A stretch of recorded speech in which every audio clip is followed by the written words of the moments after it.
मंचासीन महानुभाव और जोधपुर महानगर से पधारे हुए सभी धर्म प्रेमी राष्ट्रभक्त सज्जनों, माताओं, बहनों, पिछले लगभग 491 साल से जो संघर्ष चल रहा था, अभी 9 नवंबर के दिन उसका पटाक्षेप हुआ है। अपन सब लोग जानते हैं कि हिंदू धर्म, हिंदू संस्कृति, हिंदू समाज, हिंदू सभ्यता जब से परमात्मा ने सृष्टि का निर्माण किया है तब से लेकर के अब तक अनवरत चलती आई है। दुनिया में बहुत सारी सभ्यताएं बनी और खत्म हो गई। इकबाल ने भी लिखा कि यूनान, मिस्र, रोमा मिट गए सब जहां से, कुछ बात है कि हस्ती मिटती नहीं हमारी। बलिदानों की जो परंपरा है वो हिंदू समाज ने कभी समाप्त नहीं होने दी। इसी के कारण हिंदू समाज आज जिंदा है। 1,95,58,85,106 साल पहले जब सृष्टि बनी तब से लेकर के अब तक हम लगातार इस धरती को अपनी पुण्य भूमि, अपनी पवित्र भूमि, कर्म भूमि, मातृभूमि, मोक्ष भूमि और जन्म भूमि मानते हुए आए हैं। भगवान को भी देश की जरूरत थी तो उसने भारत बनाया। सबसे सुंदर देश, दक्षिण के अंदर समुद्र है, उत्तर में हिमालय है, शत्रुओं से सुरक्षित भूभाग, सबसे ज्यादा नदियों वाला देश, सबसे ज्यादा भू संपदा वाला देश। और भगवान ने संस्कृत जैसी भाषा, आयुर्वेद जैसा ग्रंथ, गीता जैसा ज्ञान, वेदों की रचना, ये सारी यहाँ पर की है। लेकिन उससे बढ़कर के यदि कोई बात है तो सभी धर्मों के अंदर कोई दूत आया है, कोई पैगंबर आया है। हालांकि उन लोगों को भी 12-12 साल इस भारत भूमि में आकर के तपस्या करनी पड़ी है, लेकिन साक्षात भगवान यदि कहीं प्रकट हुआ है, भगवान यदि कहीं जन्मा है तो इस भारत भूमि पे जन्मा है। इसलिए अपने शास्त्रों में बोलते हैं कि गायंती देवा किलगीत कानी धन्यास्तु ते भरत भूमि भागे। इस भरत भूमि के अंदर यदि मैं पैदा होता हूं तो ये मेरा सौभाग्य है। ऐसे देवता भी इस भूमि में आने के लिए लालायित रहते हैं। हम सब लोग ऐसी पवित्र और पुण्य भूमि में जन्मे हैं। हम सब लोगों को जरूर भगवान का धन्यवाद करना चाहिए। आज से 17,85,000 साल पहले जब त्रेता युग चल रहा था, भगवान श्री राम का इस भारत भूमि में प्रकटीकरण होता है। इतनी लंबी बात बोलते हैं तो थोड़ा लगता भी है कि इतना लंबा कोई याद रखता है क्या। लेकिन राम सेतु का पत्थर नासा ने लेकर के टेस्ट किया और नासा ने खुद ने बताया कि राम सेतु के अंदर जो लगे हुए पत्थर के टुकड़े हैं, उसके अंदर जो चूना प्रयोग किया गया है, उसमें जो लकड़ियां, क्योंकि बहुत बड़ी बड़ी नावें भर भर करके डुबोई गई थी, उसी से ही वो बना है। तो उसमें रस्सी और लकड़ी का प्रयोग हुआ। हर चीज की उम्र ज्ञात करने के लिए कार्बन डेटिंग पद्धति होती है। कार्बन का क्षय कितना हुआ है उससे उसकी उम्र पता लगती है। नासा ने कहा राम सेतु 17,50,000 साल पुराना है। यानी हमारी बात के ऊपर नासा ने ठप्पा लगाया। और अपनी तो ये अच्छी आदतें या बुरी आदतें, कोई विदेशी हमारी बात को कहता है तो हम ज्यादा मानते हैं कि हाँ इन्होंने सही बोला है, हमारे पूर्वज सही बोलते थे। तो नासा ने उसके ऊपर ठप्पा लगाया। भगवान श्री राम के गोलोक में चले जाने के बाद उनके दोनों पुत्रों ने सरयू नदी के किनारे भव्य भगवान श्री राम का मंदिर बनाया। बाढ़ आई होगी, मंदिर ध्वस्त हो गया। आज से 2076 साल पहले जब विक्रमादित्य राजा बने तो उन्होंने उस मंदिर को 84 खंबे लगा करके वापस जीर्णोद्धार कराया। उसमें से 14 खंबे कसौटी नाम के पत्थर के थे। आज से 1400 साल पहले इस्लाम का उदय होता है और इस्लाम 2 ही चीजों के ऊपर चला है, धन संपत्ति लूट करके लाना और दूसरा स्त्रियों को उठा करके लाना, उनका हरण करना।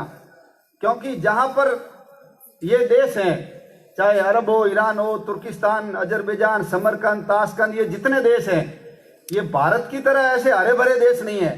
रेतीले धोरे हैं, आंधियां चलती हैं, खड्डा खोदते हैं तो पानी की जगह तेल निकलता है। हम यहाँ पेट्रोल 75 रुपए लीटर लेते हैं, लेकिन वो लोग पानी 75 रुपए लीटर लेते हैं।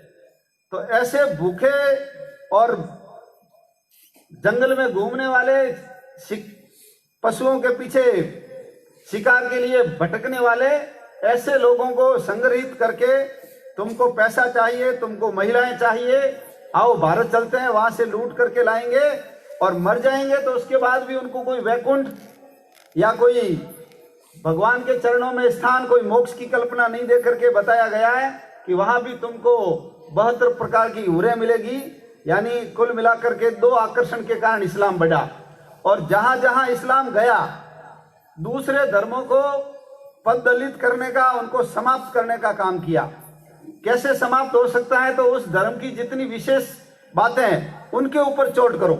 इसलिए भारत में जब इस्लाम आया तो ये भारत में कई प्रकार की कुरीतियां हैं, ये भारत में पहले नहीं थी, ये इस्लाम के आने के बाद ही शुरू हुई है। उसमें से हम सब लोग जानते हैं भारत में कभी भी मांस भक्षण नहीं होता था, ये लोग खाते थे, इसलिए इन्होंने यहाँ आकर के मांस खाना, गायों की हत्या, पशुओं की हत्या आरंभ की। इनके आने के बाद ही ये जो घूंघट प्रथा है, हम सब जानते हैं, राम सीता का फोटो देखा होगा, सीता ने घूंघट नहीं निकाला है, पार्वती ने भी नहीं निकाला है।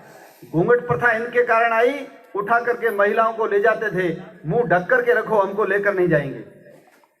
शादी दिन में होती थी, सूर्य की साक्षी में, सभी देवताओं की शादी दिन में हुई, भगवान राम की, कृष्ण की। लेकिन शादी के बाद 7 दिन महिलाओं को वहां रखना पड़ेगा, चोरी छुपे रात को शादी करो। ये रात को शादी होना इनके कारण ही आरंभ हुआ। और ये जो अभी बलात्कार के प्रकरण चल रहे हैं, अपन सब लोग जानते हैं कि यत्र नार्यस्तु पूज्यन्ते रमन्ते तत्र देवता, ऐसा हम बोलते हैं। उस देश के अंदर ऐसा घिनौना काम कैसे हो गया? रामायण के अंदर एक भी बलात्कार का उदाहरण नहीं, महाभारत में कोई बलात्कार का उदाहरण नहीं, सिकंदर जब भारत में आया तब भी नहीं था। ये केवल इस्लाम आया और इस्लाम के कारण ये ऐसी बलात्कार जैसी एक पशुवृत्ति है, उसका आरंभ यहां हुआ। छुआछूत भी भारत में नहीं थी। हजारों सालों तक संघर्ष करने पर हमारे वीर बहादुर लोगों ने बलिदान दिया। कमजोर कायर लोग थे, वो धर्मांतरित होकर के मुसलमान बन गए। आज भी भारत में जितने मुसलमान हैं वो 99% मुसलमान हिंदुओं से बने हुए मुसलमान हैं। हम सब जानते हैं पद्मिनी को 16,000 रानियों के साथ जौहर की ज्वाला में स्नान करना पड़ा। कितने अनगिनत अत्याचार किए। वीर बहादुर थे, वो चले गए। कमजोर कायर लालची लोग थे जिनको छल कपट से या भय दिखा करके इस्लाम में परिवर्तित कर दिया गया। और कुछ लोग बच गए तो उनको भी गुलामों की जरूरत थी। उनको कहा कि यदि तुमको जिंदा रहना है तो हम जैसा बताते हैं वैसा करना पड़ेगा, अन्यथा तुमको मुसलमान बना देंगे।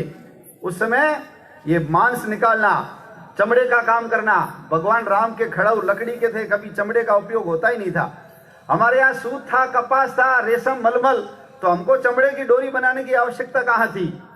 चाहे धनुष की प्रत्यंचा हो, चाहे तलवार की म्यान हो, ये सब धातु और लकड़ी से ही बनते थे।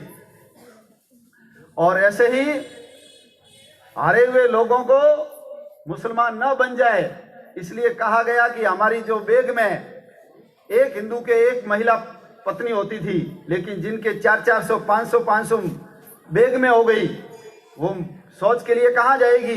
किले में बदबू आने लग गई। उनको कहा तुमको मल उठाना पड़ेगा, यदि मल नहीं उठाओगे तुमको मुसलमान बनना पड़ेगा। मैं धन्यवाद करता हूं, अशोक जी सिंघल ने भी कहा सारे समाज के लोगों को इन लोगों के चरण स्पर्श करने चाहिए कि इन लोगों ने वो निंदनीय काम तो स्वीकार कर लिया, लेकिन उन्होंने धर्म परिवर्तन नहीं किया। यदि उस समय ये मुसलमान हो जाते तो आज 1947 नहीं, उससे पहले ही देश का विभाजन हो जाता। तो ये मेला ढोने की प्रथा भी मुसलमानों के कारण आई। हड़प्पा, मोहनजोदड़ो, नालंदा विश्वविद्यालय की खुदाई हुई है, किसी के घर में भी शौचालय नहीं निकला। ये कई कुप्रथाएं। और भारत में जब ये आए तो ये सारी कुप्रथाओं के साथ साथ हमारे जितने मंदिर थे उनके ऊपर उन्होंने चोट की। हम सब जानते हैं गजनी ने हमारे सोमनाथ भगवान का मंदिर तोड़ा। 1528 में बाबर आया, उसने भगवान राम का तोड़ा। औरंगजेब ने हमारे शंकर भगवान का काशी का मंदिर और मथुरा में भगवान श्री कृष्ण की जन्म स्थली है उसको तोड़ा। बाबर के सेनापति मीर बाकी ने तोपें लगा करके उस मंदिर को ध्वस्त किया। 1,76,000 लोगों ने उस समय बलिदान दिया। बाबर के समय 3 लड़ाइयां हुई। बाबर के बाद हुमायूं के समय 10 लड़ाइयां हुई। हुमायूं के बाद अकबर 20 लड़ाइयां, औरंगजेब के समय 30 लड़ाइयां, अवध के नवाब वाजिद अली उस समय 5 और शहादत अली के समय 4, अंग्रेजों के समय 3, ऐसे कुल मिलाकर के 76 युद्ध हुए। और ये अभी हमने जो विजय प्राप्त की है ये 77वां युद्ध था और कुल मिलाकर के 3.5 लाख हिंदुओं ने बलिदान दे करके इस स्थान को प्राप्त किया है। 1528 के बाद जब देश आजाद हुआ 1947 में,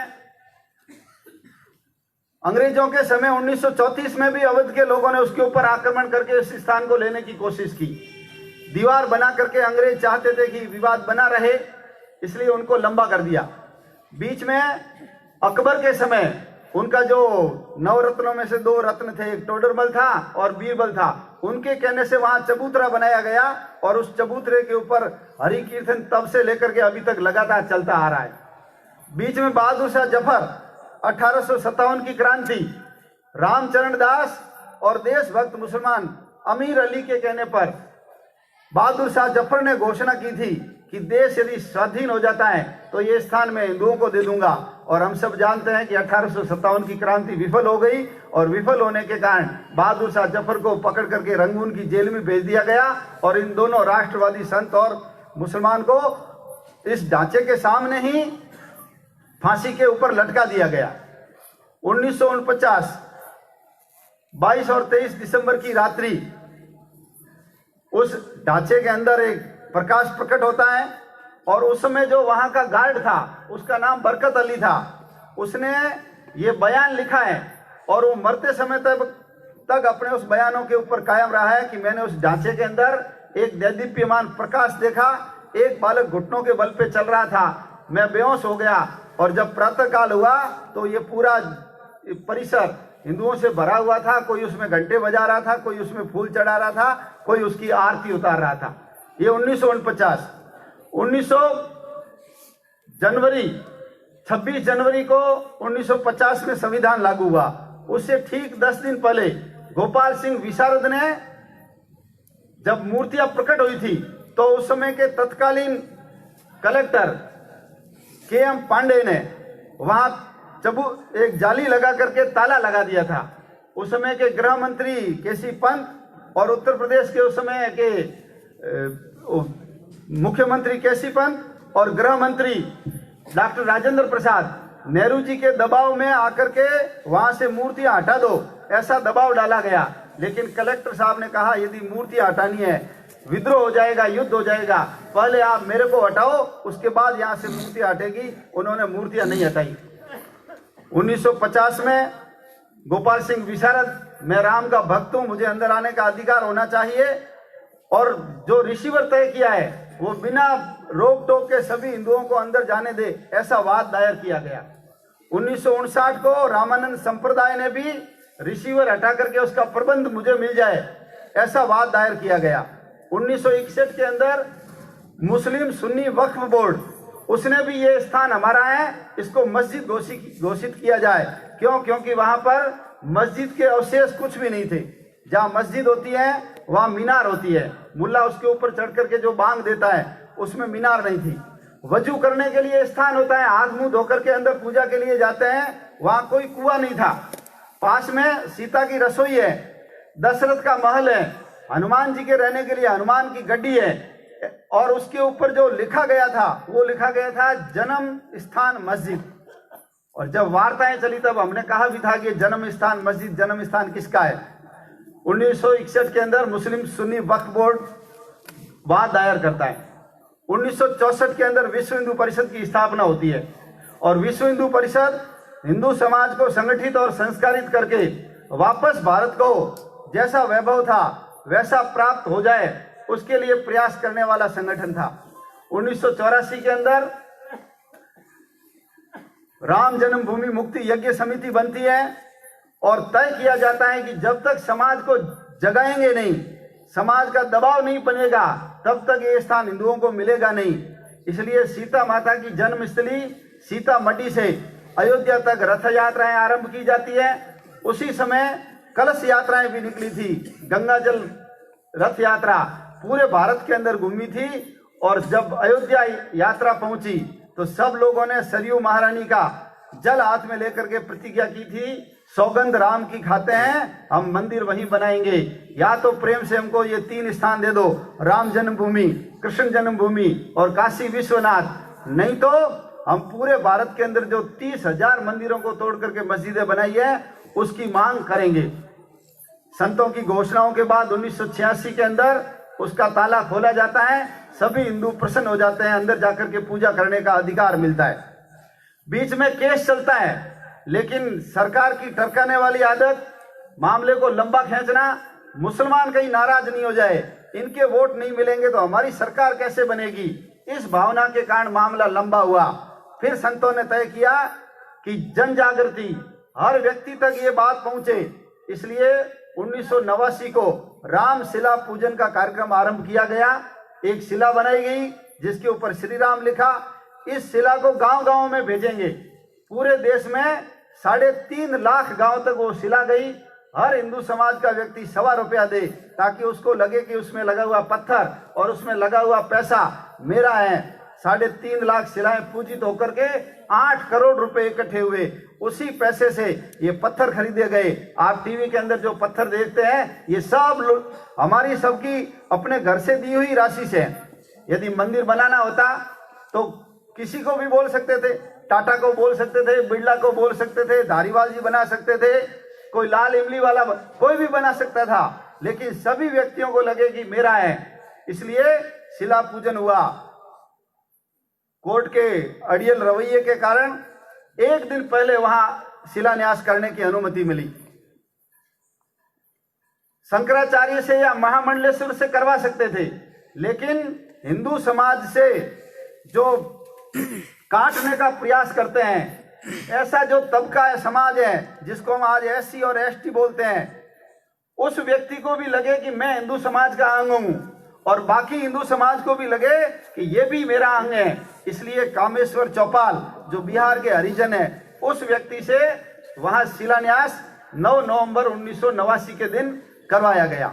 उसके बाद फिर मामला लंबा हुआ, फिर जन जागृति लेकर के आनी चाहिए, इसलिए अयोध्या के अंदर अरण्य मंथन किया गया। अरण्य मंथन से राम ज्योति प्रकट हुई। पूरे भारत के सभी गांव में वो राम ज्योति भेजी गई। 18 अक्टूबर 1990 की जो दिवाली थी, अयोध्या से आई हुई राम ज्योति से दिए जलाए गए और फिर आह्वान किया गया कि कार सेवा के लिए सब लोग निकले। और आजादी में जितने लोगों ने सहयोग दिया, उससे भी बड़ी मात्रा में इस राम जन्मभूमि के मुद्दे ने, इस राम जन्मभूमि के आंदोलन ने लोगों को इसमें सहभागी होने के लिए प्रेरित किया। 5 लाख लोग घरों से निकले और उसमें वहां मुलायम सिंह वहां का मुख्यमंत्री था, मुसलमानों का वोट, और उसके मन में कार सेवा नहीं होने दूंगा, परिंदा भी पर नहीं मार सकता, ऐसा उसका अड़ियल रवैया। और उस अयोध्या को, पूरे अयोध्या को 7 सुरक्षा के घेरों में बांटा, कंटीले तार लगाए गए, खाइयां खोदी गई, नावें जब्त कर ली गई, रेलें रद्द की गई, बसें रद्द की गई, और जो उधर जाता हुआ मिलता था भगवे रंग वाले को पकड़ करके जेल में डाला। जिसके बैग के अंदर कोई केसरिया दुपट्टा मिल गया, इसका मतलब है ये कार सेवक है, जेल में डाल दो। चने मिल गए, पता है वहां भोजन मिलेगा या नहीं मिलेगा, इसलिए जानबूझ करके चने लेकर आ रहा है। सारे धर्मशालाएं, सारे कॉलेज, सारी स्कूलें, कृषि मंडी जेल के अंदर तब्दील कर दी गई। लेकिन मन में जो जोश होता है, मन में जो उत्साह होता है, रात को पैदल चले, पगडंडियों से रास्ता पार किया, छुपते छुपाते, और अयोध्या के लोगों ने साथ चल चल करके उनको रास्ते बताए। 30 अक्टूबर का जो दिन था, उससे पहले आजू बाजू के गांव में और घरों में जाकर के लोग रुक गए। और जब 30 अक्टूबर का प्रातःकाल हुआ तो प्रातःकाल लोग घरों से निकले, अयोध्या की सड़कें भर गई और ठेठ उस गुंबद तक पहुंच गए। लोग उसके ऊपर चढ़ गए, झंडा लगा दिया, प्लास्टर तोड़ दिया, जालियां तोड़ दी। पूरी दुनिया में मैसेज गया कि हिंदू समाज जो तय करता है वो पूरा होकर के ही रहता है। 2 दिन की विश्रांति के बाद 2 नवंबर को पुनः कार सेवा होती है। मुलायम सिंह जानता था कि ये जो पुलिस है ये गोली नहीं चलाएगी। मिलिट्री सारे के सारे हिंदू हैं, राम भक्तों के ऊपर कैसे गोली चला सकती है? इसलिए उन्होंने पैरा मिलिट्री फोर्स, और केरल के अंदर जो मोपला नाम की जाति है मुसलमानों की, उसकी अलग पुलिस है, मोपला पुलिस को वहां नियुक्त करते हैं। और 2 नवंबर को वो हारा हुआ, तमतमाया हुआ, उसकी नाक कट चुकी थी, बदला लेने की भावना से गोलियां चलाते हैं। और हम सब जानते हैं, हमारे यहाँ के प्रोफेसर महेंद्र नाथ जी अरोड़ा जाना था, यन के प्रकार जाना है वहां पर, इसलिए वो स्काउटिंग की ड्रेस पहन करके गए ताकि उनको कोई पकड़ नहीं ले। गोली लगी, शहीद हो गए। हमारे मथानिया के सेठाराम जी बलिदान हो गए। बीकानेर के राम कुमार, शरद कुमार, दोनों भाई, एक को गोली लगी, दूसरा बचाने के लिए गया, वो भी दोनों बलिदान हो गए। और उसमें उनकी बहन पूर्णिमा रही होगी 16-17 साल की, उसने भी प्रतिज्ञा की थी कि मेरे दोनों भाई भगवान राम के काम के लिए चले गए तो मैं भी शादी करके क्या करूंगी, मैं भी भगवान की भक्ति करूंगी, प्रार्थना करूंगी, वहां मंदिर बनाए। तो उसकी प्रतिज्ञा अब फलीभूत होगी। अब वो बहन जाकर के 42-43 साल की हो गई है, अब वो शादी कर सकेगी। उस समय उसने भी प्रतिज्ञा की थी कि मैं शादी नहीं करूंगी। कार सेवा स्थगित होती है, सब लोग वापस चले जाते हैं। बीच में वार्ताओं का दौर चलता है। राजीव गांधी ने ईमानदारी से प्रयास किया, बीच में वीपी सिंह की सरकार आई, उन्होंने भी प्रयास किया, लेकिन मुसलमानों को तो मस्जिद से मतलब थोड़ी है। और हम भी बोला करते थे कि मस्जिद तो अल्लाह की होती है, मोहम्मद साहब से उसका कोई लेना देना नहीं है। बाबर एक लुटेरा था, अपने को क्या लेना देना उससे। मस्जिदें बनानी है, भारत के अंदर बहुत भूमि पड़ी है, और आज भी दुनिया में सबसे ज्यादा मस्जिदें यदि कहीं है तो भारत के अंदर है, पाकिस्तान में भी नहीं है। 3 लाख मस्जिदें हैं, एक स्थान जन्म स्थान है, हिंदुओं की आस्था है। आप दे दोगे, भाईचारे का नया अध्याय शुरू हो सकता है। लेकिन मुसलमान वो बोलते हैं जब नाश मनुष्य पर छाता है पहले विवेक मर जाता है। स्वामी सत्यमित्रानंद जी ने तो अपना कपड़ा आगे किया था। शुक्रवार का दिन था, वार्ता चल रही थी, चले गए, वापस आए तो उन्होंने कहा नमाज के बाद जकात देने का रिवाज है, मैं आपसे दान के रूप में ये जन्म स्थान मांग रहा हूं। तो उस समय के जितने ये बनात वाला था या कनात वाला था, सैयद साबुद्दीन वगैरह, इन लोगों ने महाराज जी की प्रार्थना को ठुकरा करके बोला था कि ये माचिस की डिब्बी नहीं है जो मैं आपको दे दूं। आते नहीं थे, प्रूफ लाने के लिए कहते थे, वो लेकर के नहीं आते थे, बीच में से चले जाते थे, पत्रों का जवाब देते नहीं थे, साक्ष्यों का आदान प्रदान करना है वो भी करते नहीं थे। अंत में लगा कि वार्ताओं से कुछ भी लाभ नहीं होगा, इसलिए पुनः कार सेवा करनी चाहिए। इसलिए गीता जयंती का शुभ दिन तय करके 1992 का गीता जयंती का दिन तय किया गया, और खड़ाऊ पूजन करके पूरे भारत में फिर जन जागृति की गई कि सब लोग अयोध्या पहुंचो। लंबा हो गया मामला, कार सेवक भी परेशान थे, इतनी बार आंदोलन कर लिए, इतनी बार आ गए, जब तक ये ढांचा नहीं टूटेगा तब तक यहाँ भगवान राम का मंदिर बन नहीं सकता। संतों ने कहा था कि सरयू से जल लाएंगे, रेत लाएंगे, खड्डा भरेंगे, सफाई करेंगे। कार सेवकों ने कहा इसका जब तक अंत नहीं होगा ये निर्णय हो नहीं सकता। इसलिए जो कुछ भी वहां उपलब्ध था, बड़े बड़े सरिये लगे हुए थे, बैरिकेड्स लगे हुए थे, उनको तोड़ा, अपने हाथों से, नाखूनों से, पत्थरों से जो कुछ भी मिला।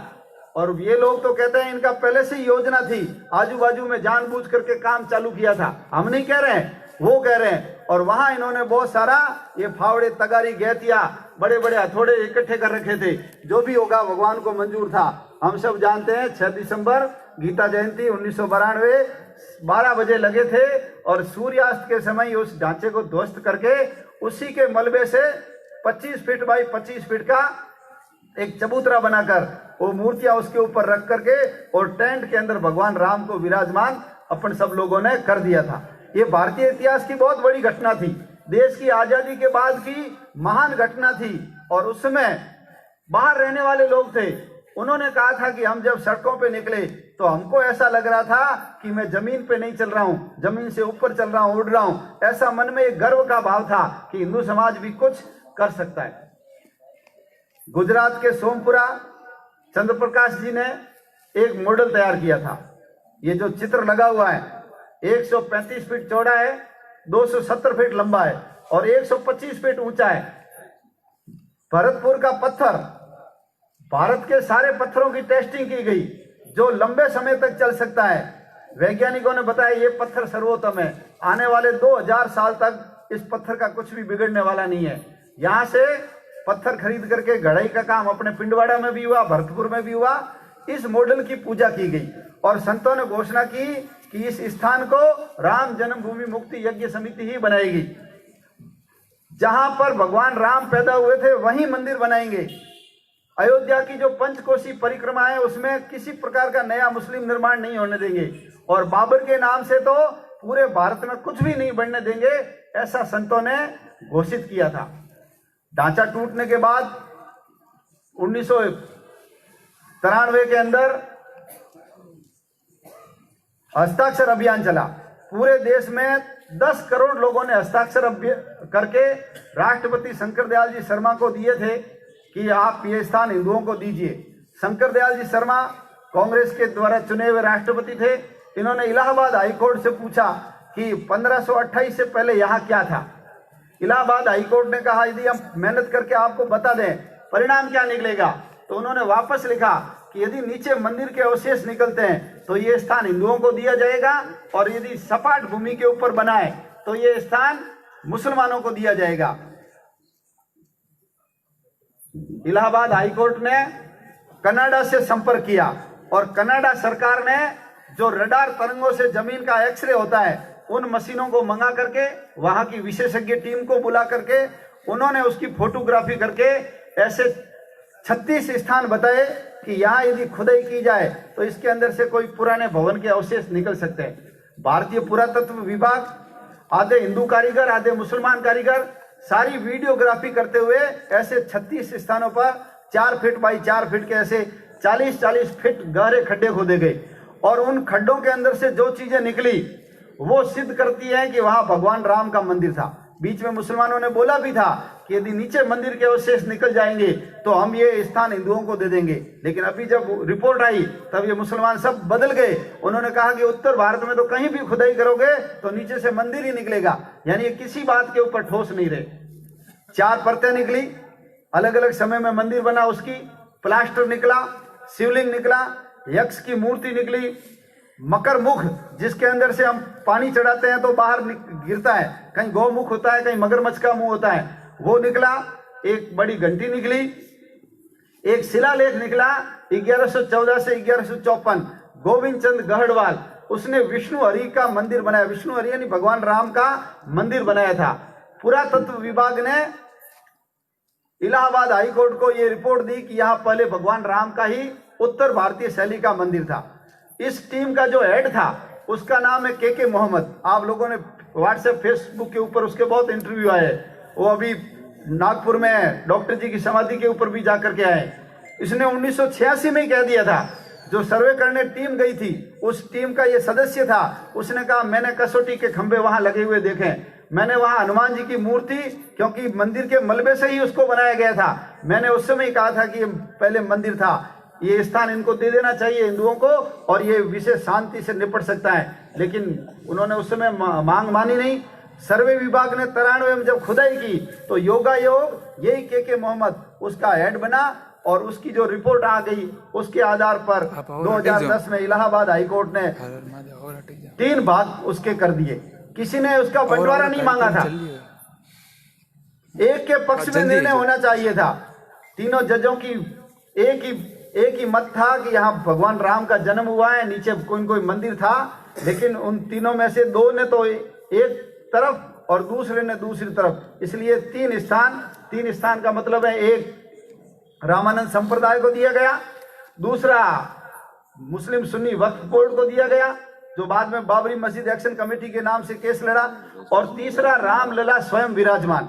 रामलला स्वयं विराजमान यानी जब अपना केस लड़ा जा रहा था तो एक कांग्रेसी नेता रज्जू भैया के सामने रहते थे, उन्होंने संदेश करवाया था कि तुम लोग तो केवल पूजा के लिए लड़ रहे हो कि हमको पूजा का और प्रबंधन का हक दिया जाए, लेकिन ये मालिक कौन है इसका, इसके लिए तो तुम बात ही नहीं कर रहे हो और तुम केस हार जाओगे। उनके संकेत के बाद देवकी नंदन जी अग्रवाल जो हाईकोर्ट के जज थे, रिटायर होने के बाद वो विश्व हिंदू परिषद के अध्यक्ष बने, उन्होंने अपनी ओर से केस लड़ा कि मैं रामलला का मित्र हूं, सखा हूं। भगवान हमेशा नाबालिग होता है और नाबालिग की परवरिश करना किसी न किसी बड़े का काम होता है, तो मैं निकटतम उसका मित्र हूं। रामलला स्वयं विराजमान करके अपनी ओर से केस लड़ा गया, तीसरा भाग उनको दिया गया। मामला सुप्रीम कोर्ट में आया, 2017 तक तो उसकी सुनवाई नहीं की गई। जब अर्जी दी गई तो यही जज साहब थे जिन्होंने फाइल फेंकते हुए कहा था कि राम जन्मभूमि का मुद्दा हमारी प्राथमिकता में नहीं है, यानी समलैंगिकता के ऊपर निर्णय देंगे। वो होली के ऊपर पानी वेस्टेज होता है, कोई नहीं जाए तो अपने आप ही वो संज्ञान लेकर के निर्णय दे देंगे। दिवाली को प्रदूषण होता है उसका देंगे, सबरीमला का देंगे, लिव इन रिलेशनशिप का दे देंगे, लेकिन जन भावनाओं से जुड़ा हुआ मामला और इसी टरकाने लंबा करने के कारण ही ढांचा टूटा। उनको समझ में नहीं आया, शायद उनके मन में कुछ और ही चल रहा होगा, लेकिन बीच के अंदर जब उनके ऊपर केस हुआ तब समझ में आ गया कि ये किस प्रकार के लोग हैं। मुसलमानों ने अटकाने का भी काम किया, 450 गवाहियां रखी ताकि निर्णय हो नहीं सके। मस्जिद इस्लाम का मूल हिस्सा है या नहीं हिस्सा है, ऐसा करके एक और केस उसके अंदर फंसाया गया। और सुप्रीम कोर्ट ने जो 14,000 पन्ने थे उसका हिंदीकरण कौन करेगा, हम कर नहीं सकते। तो उत्तर प्रदेश की योगी सरकार ने 4 महीने का समय लेकर के 14,000 पन्ने जो हिंदी में, उर्दू, फारसी में थे उसका अंग्रेजी में ट्रांसलेशन करके कोर्ट को दिया और उसी की सुनवाई। सत्ता बदली, यथा राजा तथा प्रजा, जैसा राजा होता है जनता वैसी ही बन जाती है। उनको पहले कुछ और रहा होगा, लेकिन भगवान को कुछ और मंजूर था। हम भी जानते थे चुनाव से पहले पता नहीं क्या होगा, लेकिन भगवान को जब महान काम करने होते हैं तो भगवान अपने आप हमको रास्ता दिखाता है। सरकार बदली और अभी 9 नवंबर, वो भी 9 नवंबर ही था जिस दिन शिलान्यास हुआ। 9 नवंबर को सुप्रीम कोर्ट के 5 जजों ने सर्वसम्मति से निर्णय दे दिया कि ये स्थान हिंदुओं का है और भगवान राम का यहाँ पर मंदिर बनना चाहिए। इतना बड़ा आंदोलन, इतना बड़ा संघर्ष कैसे संभव हुआ? ये हमारी जन जागृति के कारण ही हुआ है। संगठन की शक्ति और राष्ट्रभक्ति, इन 2 चीजों की कमी के कारण देश का विभाजन हुआ। इन्हीं की कमी के कारण देश का, जैसा पहले था विश्व गुरु, सोने की चिड़िया, विश्व का भरण पोषण करने वाला देश, सिमट करके एक छोटे से भूभाग में आ गया। हम तो भगवान राम से जुड़े हुए स्थान भी नहीं बचा पाए। भगवान राम के पुत्र लव ने लाहौर बसाया, वो हम नहीं बचा पाए। कुश ने कुशपुर, जिसका वर्तमान नाम कुसूर है, वो भी हमारे हाथ से चला गया। भगवान राम के द्वारा देशभक्ति का जो सबसे बड़ा उपदेश दिया गया था, जननी जन्मभूमि स्वर्ग से बढ़कर है, वो लंका भी हमारे हाथ से निकल गया, उसको हम सुरक्षित नहीं रख पाए। सीता माता जहां जन्मी थी वो नेपाल भी हमारे हाथ से निकल गया। समाज की शक्ति खड़ी होती है, समाज का संगठित रूप खड़ा होता है, बड़े बड़े मुद्दों का निराकरण हो जाता है। 370 धारा हटी है, एक काम पूरा हुआ है, राम मंदिर का निर्णय हो गया, दूसरा पूरा हुआ है। लेकिन अभी इन सबसे महत्वपूर्ण मुद्दा है वो है जनसंख्या नियंत्रण वाला। यदि जनसंख्या इसी प्रकार से चलती गई, आने वाले 30-40 साल बाद ये भारत धर्मनिरपेक्ष राष्ट्र नहीं बचेगा, ये भारत इस्लामिक राष्ट्र बन जाएगा। इसलिए आने वाले हजारों सालों तक भारत में हिंदू 80% से कम नहीं हो, मुसलमान 18% से ज्यादा नहीं बढ़े, ईसाई 2% से ज्यादा नहीं बढ़े। ऐसी व्यवस्था यदि हो जाती है तो आने वाले समय में हम गौ माता को भी सुरक्षित रख पाएंगे। आने वाले समय में हम तुलसी, संत, हमारे मठ मंदिर, हमारे धर्म ग्रंथ, ये सब सुरक्षित रहेंगे। इसलिए वो अभी आना बाकी है। पाकिस्तान से भगाए हुए हिंदू, चाहे भील होगा, चाहे वहां का मेघवाल होगा, बांग्लादेश से भगाए हुए इन लोगों को नागरिकता देना अभी बाकी है। सरकार उसके लिए प्रयास कर भी रही है। मुसलमान और ईसाई आया है, वो वहां से प्रताड़ित होकर के नहीं आया है। 1947 में समझौता हुआ था कि यदि हिंदुओं को प्रताड़ित किया जाएगा भारत उसको शरण देगा, मुसलमानों को भारत में प्रताड़ित किया जाएगा और वो यदि पाकिस्तान जाएंगे तो पाकिस्तान में उनको शरण दी जाएगी। लेकिन भारत का एक भी मुसलमान पाकिस्तान नहीं जा रहा है। क्यों? क्योंकि यहाँ तो उनको कोई तकलीफ ही नहीं है, वहां से ज्यादा सुखी है। लेकिन वहां जब दुखी किया जाता है, उनके साथ मारपीट होती है, उनके बच्चियों का अपहरण होता है, वो भारत की ओर आस लगा करके देखता है कि भारत हमको शरण देगा।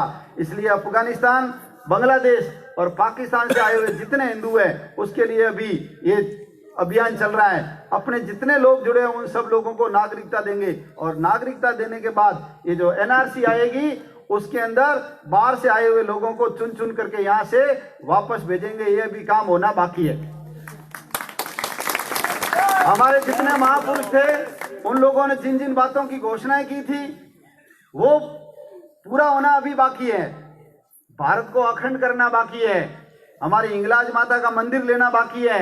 झूलेलाल जी का पवित्र स्थान सरस्वती नदी, जहां भक्त प्रहलाद पैदा हुए, मूल स्थान यानी वर्तमान का मुल्तान, नरसिंह भगवान की पुण्य जन्म स्थली, ये हमको लेना अभी बाकी है। कश्मीर से भगाए हुए जितने हिंदू आज टेंटों में दिल्ली में पड़े हैं, जम्मू में पड़े हैं, उन लोगों को वहां पर भेजना अभी बाकी है। गौ हत्या के ऊपर गांधी जी ने कहा, देश आजादी के बाद मैं पहला काम यदि कोई करूंगा तो गौ हत्या के ऊपर बंदी लगाने का काम करूंगा, लेकिन गौ हत्या बंदी नहीं हुई है। ये काम भी अभी अपने को करना बाकी है।